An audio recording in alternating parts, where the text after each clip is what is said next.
বলো বলো সুন্দরী, কে তুমি? আর আর তুমি কেন এসেছিলে গভীর অরণ্যে? আমি ভুবনপুর রাজ্যের উজিরের কন্যা। উজিরের কন্যা? মামার বাড়ি থেকে প্রাসাদে ফিরছিলাম, প্রথম মতে ওই দস্যু দল আমাকে আক্রমণ করে। তোমার সঙ্গে কি আর অন্য কেউ ছিল না?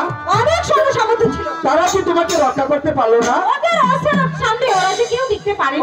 ও, বুঝে ফেলেছি, তোমাদের আসক্তি নিশ্চয়ই খুব দুর্বল, তাই না? তাই তো তোমাকে ছেড়ে ওরা জানের মায়া করে পালিয়ে গেছে। আচ্ছা যাক, সব হলো তো, এবার তুমি একা যেতে পারবে তো? না, কষ্ট যখন করেছেন তাহলে কষ্ট করে একটু আমাকে এগিয়ে দিয়ে আসুন। তাই নাকি? তোকে এগিয়ে দিয়ে আসতে হবে? হ্যাঁ। ঠিক আছে, চলো তোমাকে তোমার বাপ পিতার প্রাসাদে ফিরে দিয়ে আসি। তাই চলুন। তাই চলো।